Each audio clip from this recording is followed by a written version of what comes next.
And a good Wednesday morning, Quad Cities. It is Wednesday, February 5th, 2025. The time right now is 9 o'clock, and it is time for Ask Andrew Live. This is where I take your weather questions, weather-related only questions, that is, and we'll answer them live. Plus, we're going to do an in-depth dive into the upcoming winter storm system that's going to be making its way across the region. We have a weather impact alert in place for later today. We also have a weather impact alert in place to start the upcoming weekend. So we have lots to talk about.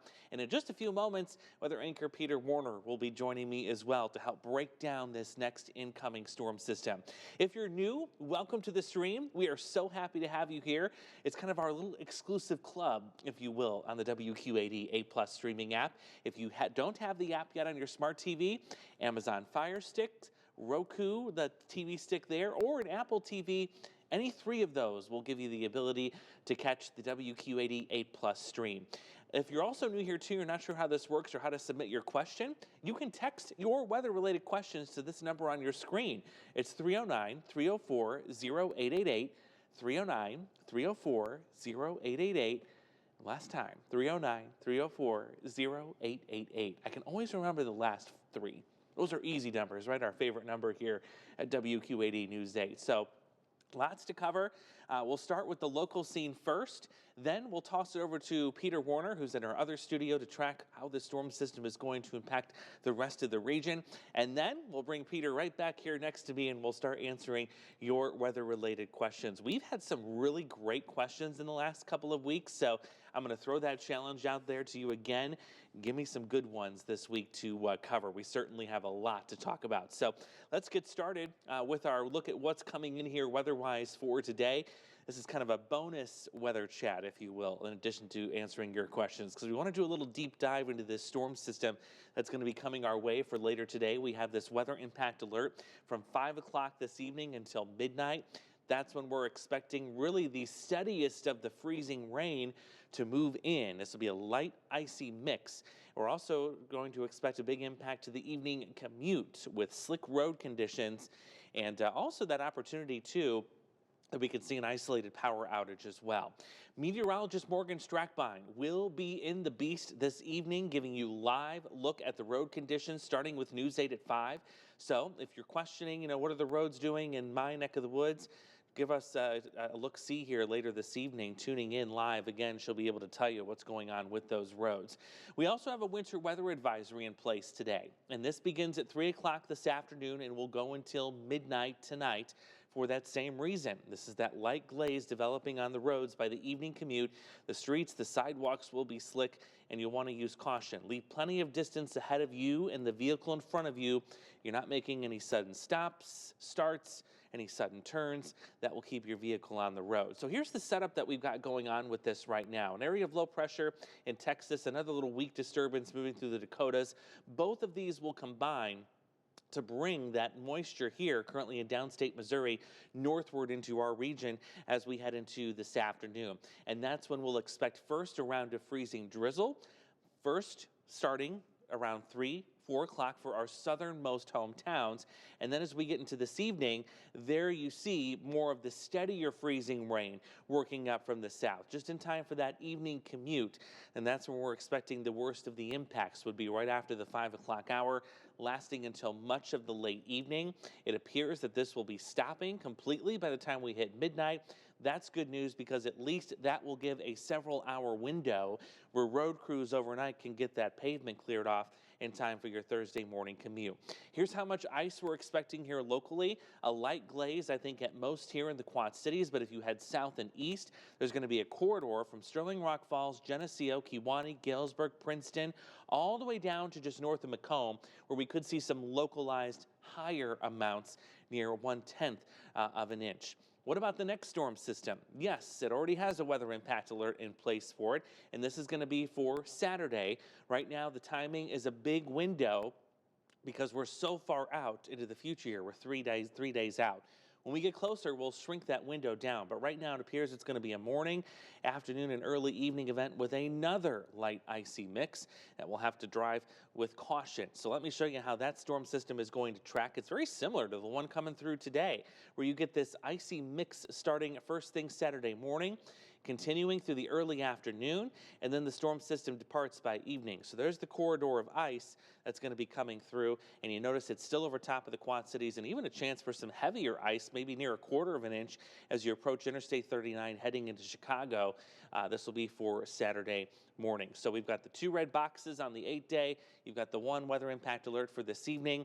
You've got the other weather impact alert for much of the day on Saturday. The good news about tomorrow is, with some sunshine and temperatures above freezing, whatever ice we pick up today is going to quickly melt. However, we are likely going to replenish that ice as we head into Saturday, and that may stick around a little bit longer because you see temperatures are a little bit closer to freezing as we head into much of next week. But this storm system is going to have far-reaching impacts. As you saw earlier, we got winter weather advisory stretching across the entire region, and now we'll send it to weather anchor Peter Warner, who's going to show us how this storm system is going to track and who else will be in its path. Peter? Hey, Andrew. Yeah, we've got kind of 2 areas of the country right now that we're keeping an eye on for some significant weather. So first, you're going to have your northeast right here, us in the Quad Cities, tracking your way northeast with this ice system. And then the other area we're keeping an eye on is out towards California. There's a strong, big atmospheric river that's bringing some pretty significant rainfall to large portions of California. So it's kind of like I can go with my both hands here and show you 2 different portions of the state. We're going to break down the whole United States here, just a little future cast over, I'd say, the next 48 hours here. You can see there's that wintry precipitation making its way to the northeast portions. And there you can see just a little bit off San Francisco, that atmospheric river bringing more rainfall after an already rainy week out in California. As we get into your Friday, you're going to start to see a little bit more of that impact from that winter system out in the northeast, some snowfall up towards Maine into Massachusetts. Then look at all that rainfall out in California as well as we get towards your Thursday night into Friday. We're going to break down first this freezing rain event that's not only going to impact us here in the Quad Cities, but large portions of the Midwest as well. Look at how this is tracking. It's going to be impacting Indianapolis to Columbus, making its way through Pennsylvania, bringing not only some rainfall, but some ice and some snow into New York. That rain and ice mix will continue into New York up into the northeast as well. And there's going to be some real significant travel delays with this. That's what I'm really keeping an eye on and worrying about is maybe some airports if you're looking to fly anywhere towards the northeast over the next 24 hours. That's something you're going to really have to keep an eye on. Here's just how much ice we're expecting with this system. Here in the Quad Cities, again, we're going to be getting that light glaze, but look how much ice we're going to be seeing throughout a large portion here of not only the Midwest, but Pennsylvania, especially right outside of Pittsburgh, potentially up to half an inch of ice. This is going to be a very significant system out in Pennsylvania when it comes to that ice, all the way down to West Virginia, into Maryland as well, out near DC too. So it's going to be large impacts with this. So flights out there, that's going to be a big impact. Then also there's some snowfall with this system that's going to be tracking to the northeast as well. Not only ice, but snow in Pennsylvania. That's going to make its way to New York, portions of upstate New York as well, out towards Boston. So those are going to be your big impacts on the East Coast. Now we have the West Coast here. Look at this atmospheric river. Just look at how much moisture is in the air there. Here's an area of low pressure making its way towards San Francisco, bringing large portions of rainfall as we get into the day Thursday, into the overnight hours, into your Friday morning. That's going to continue throughout a lot of the day on Friday, also bringing some nice snowfall to the Sierra Nevadas as well. Here's just about how much rainfall we're tracking in California, and let me tell you, they do need it. With all the wildfires that we've been seeing out here, this is a real nice sign to see portions of California up near the Sierras seeing 2 to 3, maybe even 3 to 4 inches of rainfall. Along the coast, plenty of areas seeing about 1 to 1.5 inches as well, even down near Los Angeles as well, maybe about 1 to 2 inches of rainfall. So this is some much needed rainfall that we're seeing out there. So nice little active weather pattern across the United States, Andrew. Yeah, what a turnaround of events there in California, where we went from those amazingly incredible wildfires that we saw just weeks ago, and now we're talking about a decent round of rain. So quite a turnaround. It's some good news for California as they can store up some more water for their water reserves. I want to review the question we had this morning, and then we're going to go ahead and jump right into your questions. And there's quite a few of them already coming in the chat. So nice work. You're lining those up. Our question this morning came from Chris in Geneseo, and this was all about kind of the terminology that we use when we put out our forecasts. What is the difference between snow and snow showers? So let's break it down, and I'll show you it right here. When we talk about snow, For example, if I'm calling for snow maybe this upcoming Sunday, saying you can expect snow on Sunday. Generally speaking, what we mean is a steady snow lasting hours, and you get constant and consistent accumulation. When we say there are snow showers in the forecast, those are like your scattered showers during the summertime. They move in for maybe 20, 30, 40 minutes, and then they move out and move on their way. You get an occasional burst of snow, but it takes longer for that snow to accumulate, if it accumulates at all. So scattered snow showers, not an all-day snow, it's just an occasional snow throughout the day. When we say snow is expected, you can expect that to be a longer duration event lasting several hours, and you're likely going to have some accumulation with that as well. So great question, Chris. I want to thank you for sending that in to kind of clarify more of that terminology. Always interesting. Yeah, and we use a lot of words back here. We use try a lot not to make them too big. But No, it's almost like business jargon in a way. yes. You get kind of caught up in it sometimes. Exactly, yeah. I had one question I wanted to clarify in the chat. There was a question, is the freezing rain going to be starting at 3 or is it going to be starting at 5? So I want to clarify that really quickly. The 3 o'clock folks, where the freezing rain is going to start there at 3, generally speaking is going to be way down here. I'm talking south of Burlington, south of Galesburg and Macomb. That's why our weather impact alert, generally speaking, does not start until 5. Because by 5, that's when we expect the radar to look a little bit more like this, where nearly all of us are seeing that pocket of freezing drizzle to the north, while the steady freezing rain is to the south. So we think by 5 o'clock, everyone is going to start to see some impacts, including those slick road conditions. So just wanted to clarify that really quickly. Yeah, that's a big thing too, is the radar is going to be indicating stuff, but at times it's not going to pick up this freezing drizzle that we can be seeing with this system as well. Yeah. It's not just rain, it's that drizzle that's going to be leading ahead of it. And one interesting thing to note, I'm checking in with the National Weather Service here in our chat that we have with them. Already in Keokuk, which is south of Burlington, they're reporting mist is currently falling. So that tells me the freezing drizzle has already made it to our southernmost viewing area, which is down here south of Burlington. That's what's going to continue to track to the north as we head throughout the rest of today. So southernmost hometowns will get it first. The rest of us will get it later. Yeah. It's going to be impactful too. It will be, and the yeah. big thing with this, the timing, how it's going to Yes. impact that evening commute tonight. Yeah, the timing, you're right. I mean, the fact that we're getting the heaviest freezing drizzle and freezing rain right in the heart of the commute. We had a cold start this morning. Those pavement temperatures, I checked them before we started this, are in the 20s. Oh, boy. So everything is below freezing. The only positive, as I said on radio this morning, is that as this event unfolds, temperatures are still close to that 30-degree mark. Stable. So salt's going to work. It's not going to be too cold for salt. Yes, and that's hugely important. Yeah, that should help a little bit if you're Yes. looking for a silver lining. I know I always There's am. always a silver lining. Exactly. Always a silver lining. I'm always the half glass full type, so You do. I'll try and make it positive whenever I can. It makes it fun. Yes. Makes it fun. It does. You ready for some questions? Yeah, I think we got some good ones so Got far some too. good ones. Frank from Rock Island asks, how much more daylight do we gain this month? Oh, I am so glad you asked. I know. I posted this on my social media this morning that we're 32 days away roughly from getting the sunset after 7 o'clock in the evening. Isn't that crazy? Yes. Like winter's just pooh, come and gone, just like that. So yeah, let's talk about that a little bit here. Let's start with the sunset times that we can expect here in the next several weeks. So right now our sunset is before 5:30, but as we go 2 weeks from now, it's later than 5:30, and 6 weeks from now, which puts us roughly in about the second week of March, it's going to be after 7 o'clock. About 7:13, 7:15. Can we jump to March already? I know, right? The only bad thing is our sunrise will be much later for a little while. We're not going to see sunrise until about 7:20, 7:30. So the mornings are going to be a little bit darker. I know folks hate that, but again, give it a few weeks. That'll improve too. It'll catch up. For us, you know, when you're working the morning shift like Peter and I are, who cares how late the sun rises? We're stuck inside anyway. But we certainly do enjoy those later sunsets. Oh, yes. I'll show you another graph here too, or two more to go with it, how much daylight we gain each month. So last month we only gained 48 minutes, but this month, along with March and April, are the biggest daylight gains of the year. Combined, you're talking 100 plus minutes worth of daylight. So 74 this month, 86 more minutes of daylight next month, and then still 80 plus into April and even May.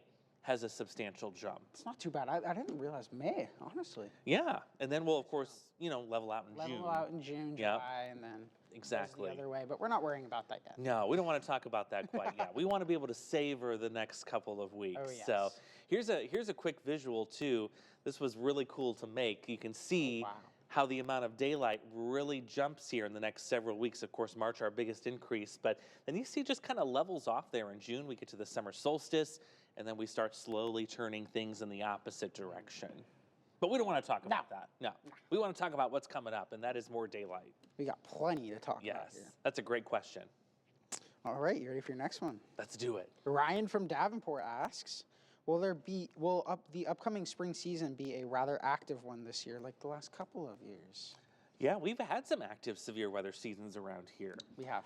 For your sake, I think it would be nice if it was active because that's a good way to get your roots established for severe weather coverage. So I don't wish it for anybody that could potentially get damage or destruction from it. But yeah, we can talk a little bit about what we can expect for the spring severe weather season coming up. There's two things we're going to be looking at when it comes to how bad is our severe weather season going to be? Are we still going to be in La Nina? Are we going to be coming out of it? And then we can't forget about the ongoing drought situation. Because drought, of course, hinders moisture, and without moisture, no storms. We're not getting storms. No. Yeah. So let me start with the La Nina side really quickly, and then I'll see if I can dig up the regional drought graphics so we can take a look and see what's going on with that. So this is historic data showing the influence of both El Nino and La Nina patterns during severe weather season, which is March through May. That's our big primary season, if you will. And you notice they have kind of the same influence here in the Quad Cities, but if you look at the regional view, you see more frequent severe weather when it comes to a La Nina pattern versus an El Nino pattern. El Ninos are usually fairly quiet around here for severe weather. But where you're from, look at that in Arizona. You actually see more. I know. In El Nino. We love El Nino years. It's great. You guys are a lot more active. Get rain. Yeah. Which we really never get. They went 100, do you know this? Over 100 days without 0.01 inches of rainfall at the Which is airport insane. There. Insane. That is such a long stretch of time. But yeah, that's why folks like where Peter is from in Arizona, they love El Nino because they get the moisture that they could use really desperately there. But here, you can see La Nina, the influence is, generally speaking, it's less frequent locally, but in the region, it usually becomes a little bit more frequent. Let me dig for a minute and pull up the regional drought graphic because that's going to be another player. If we have a substantial amount of drought in and around the Quad Cities, that is going to be a problem come severe weather season. So we'll pull this up, we'll zoom it out, or actually let it play for a second and back it up. There we go. So, what we're looking at here, I don't think this is a terrible setup. If this drought were to remain where you've got significant drought, not only in the Quad Cities, but also further out. Let me zoom this out and we can get my arrow up here. So right in here is where the worst of the drought is. It's in the Dakotas and Nebraska. So if this were to continue, this is not going to be a plains severe weather season. No. This does not bode well for chasers that like to chase up in this region. However, this drought down here is not terrible yet. It's only moderate drought. Yes. It's not severe, extreme, or exceptional. It's just moderate. This can be erased quite quickly if we can get a decent system to move through in the next several weeks. So, moisture-wise, it's kind of a coin toss right now. La Nina-wise, as you can see there, locally it's quiet, but regionally it's a little more active. So once we get closer, I think, to the end of March, especially in the beginning of April, we're going to be more relying, I think, on this map right here to see, okay, where are those severe storm zones going to be setting up? And I think also something really important with this is where our systems track from when we see severe weather. Exactly. Now, out near Wichita and in that Kansas portion, Oklahoma, Missouri, they're not in too bad of a drought. And that's typically kind of the path we see where those areas of low pressure track their way here towards the Quad Cities, bringing that severe weather. Exactly. So. Yeah, I think it could go either way right now. But again, we'll see what happens with the storm track. We'll see what happens with the drought and all those things coming together. We will. Speaking of severe weather, I was going to say, we have a meeting today right after the 11 o'clock newscast. We're going to be planning that spring severe weather special. So fun. Yes. We got one coming. There just is like the winter coming. weather. Yep. So if you watch the winter weather special on our A+ app, we're going to have a spring version coming up, likely going to be sometime in March. So stay tuned when we get the details hammered out and a date. we'll let you know. But there should be some exciting stuff coming up. It's gonna be fun. Yes, not going to want to miss it. Lots of exciting things to talk about. Tornadoes, Derechos, flooding. Whole kit and caboodle. Yeah, new technology that's coming our way. Yeah, it's going to be cool. It's gonna be fun. Yeah, we can't wait. Excited. Yes. All right, let's get to our next question here. Christy from Galesburg asks, what is the status of La Nina? Did I just ask you that one? I don't think you did. No, I don't think we talked about it. Yeah. So I know we were talking about La Ninas there, so I'm like, wait a second, did I double check that? But what is the status of La Nina, Andrew? Let's ask you. Last time I looked, which has been a couple of weeks now, because they don't update, the National Weather Service and NOAA don't update their, what we call their ENSO blog very often. It's maybe once a month. And by ENSO, that's the short-term name for these patterns, La Nina and El Nino. Yes. The last update, which was posted in early January, had a very, very weak La Nina. I'm talking about barely meeting the threshold. Just enough. Yes. So it's not having an overly strong influence, at least right now. But if you were to look at the weather pattern and why we've seen this lack of snow and why it's been, for the most part, a warmer than normal winter, it would almost seem as if we were in a strong La Nina, because the weather patterns have been favoring that track the last several weeks. But what's weird is we're not. No. We're not in that kind of a pattern. No. So there's something else that's influencing the weather that's going on here in the last several weeks. And whether that be the surface temperatures of the ocean, whether it be some other things going on, it's not been your typical, weak La Nina winter that we were expecting. No, we were expecting a lot more snowfall. Yeah. We were. Across the board. And it's typically snowier in a weak La Nina. It is. We've been dry as a bone, it feels like. This has been the, exception to the La Nina rule. So nothing's been following anything that we usually study in a long-term pattern. But right now, very weak La Nina, barely registering, and actually we expect La Nina to completely fade by the time we get to the end of the spring. It's true. Yeah, and we'll see what happens after that. We'll see. Good question. It's a great question that will maybe answer in that Severe Weather Special. Yes. Coming soon. We're going to talk about that. We will. Logan was wondering, is snow done, or we got more snow coming? I don't think snow is done. You're gonna see a ton of forecasts on Facebook in the next couple of weeks. In fact, this past week we saw that the Euro model buried us in 20 inches of snow. Yeah. Well, if you look at the Euro model now, there's a donut hole across all of the quad cities. So, I'm not seeing any. Yeah, it's not in the cards yet, but we cannot rule it out. I've been here long enough to remember when we've had decent snows the first week of April. Yeah. They don't last more than a couple of days on the ground because it's so warm, but we've had some decent snows heading into spring. That's kind of the best, though, because it doesn't last a while. You still get a fun big snow, no school for a day or two, then it melts away right away. That's why I like snow late March, early April. It's in and out very quickly. It's kind of fun. Yeah. But I don't think we're done with snow quite yet. And we're certainly not done with cold quite yet either. No. Puxatawny might be right this year. I agree with him. Right. Yeah. Jack in East Moline is asking, what is going on with the drought? We just talked about the drought. Are we in trouble? Yeah.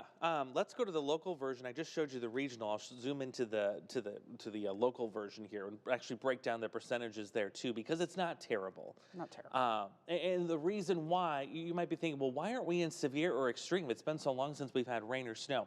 Remember, the ground is frozen right now. Yeah. That ground is not exchanging water with the air. We don't have evaporation this time of year, hardly. Nope.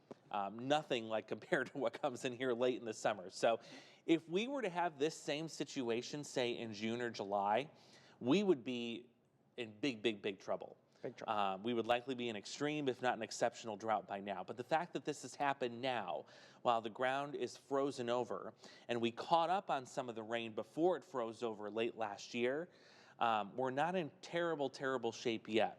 But what this means is, if we don't get that snow before things start warming up in later March into April, we're going to be very reliant on a consistent spring rain pattern. Yes. And if we don't get that heading into summer, we're really going to be in trouble.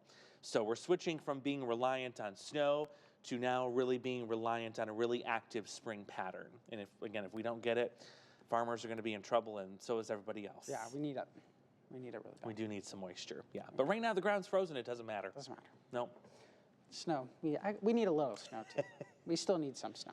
We need some big snow for this guy right here who has not yet experienced. I still haven't had my big snow yet. I still haven't had my big snow yet. We need a foot of snow, 70-mile-an-hour winds, shut everything down, that kind of thing. But you still need to come to work. I still got to come to work. which I don't trust myself driving in that whatsoever. You'll be just fine. I'll be fine. Ice jam potential coming up. Ice jam potential, yes. Kind of looking at the river the last couple of days, not too concerned yet, at least for the Rock River, which is the one we usually have the ice jams on. So I'm going to check and see if our cameras came back up this morning. They're doing a little maintenance, our friends at Sauk Valley Weather are, because I wanted to see what it looked like in terms of the river conditions out there. Dixon looks. It doesn't look bad. Doesn't look bad at all. There's still some ice out there, but nothing's breaking up quite yet. I'm going to see if I can pull that up on my end. If I can't, that's okay. We might have to do a little reconfiguring. But just looking at it on the screen here, yeah, it looks like we still need to relink that connection. So I'll take us away from there and go back to the placeholder here. But yeah, looking at the camera here, this is one of the cameras we use there from Dixon behind Sauk. The ice is still there. It's not cracking. It's not breaking yet. No. So I don't think it'll be too bad. Just got to keep an eye on it. Yeah. Look for. I mean, we got that warmth this weekend that really helped. Yeah. Exactly. It actually thinned it a little bit. Yeah, thinned it off, melted it off a little bit. Because we saw, 4 or 5 days in the 50s in the last week? We did, a handful at least. Yeah, so. I was actually surprised when I was back home in Sterling on Sunday. My mom, Marcus, and I were walking along the Rock River, and there were people out there ice fishing. On the rock? And those temperatures? And there was water on top of the ice, and I was thinking, oh my gosh, is that ice thick enough for that? But nobody fell in, so it must have been. You need about 4 or 5 inches for that. You do, yeah. So the ice must still be fairly thick, but like you said, we are melting some of that off. We're thinning it out a little bit, so that's some good news there. But we'll keep an eye on that, especially in the next couple of weeks here. We will. Jessica in Davenport is wondering, is the worst of the cold over for the season? I still think it is. I don't think, we're talking about daytime highs significantly below zero or anything like that. No, I think we need a major snow. That's the only thing that could change that. We need some big time snow on the ground to get that to be sustained. Because I think I talked about this a little bit last time, but that the sun is getting stronger. Yes. It's harder and harder to get that kind of cold established. So I think we can breathe a little easier knowing what we had a couple of weeks ago was the worst of it. That'd be nice. And I don't think we're going to see anything that too bad. Yeah, I don't think that anyone would be too mad about that. No, I know I wouldn't be. Austin Riley is wondering, what time in Galesburg will they be seeing this freezing drizzle, the freezing rain? Sure. So, like we just said, we got a report from Keokuk, which is south of Burlington, that the mist has already started. Whether it's freezing or not, we're going to have to wait and see. We're going to keep a close eye on the road conditions map here as we go through GMQC at 11, see if that starts turning any different color. But as I take you through feature track here, the freezing drizzle will likely be in that region early this afternoon, as early as 2, 3 o'clock. And then you get to the evening, and that's when you're going to see the steadier rain, the steadier freezing rain move up from the south. So really the worst of the impacts, we generally speaking do not expect to get here till 5.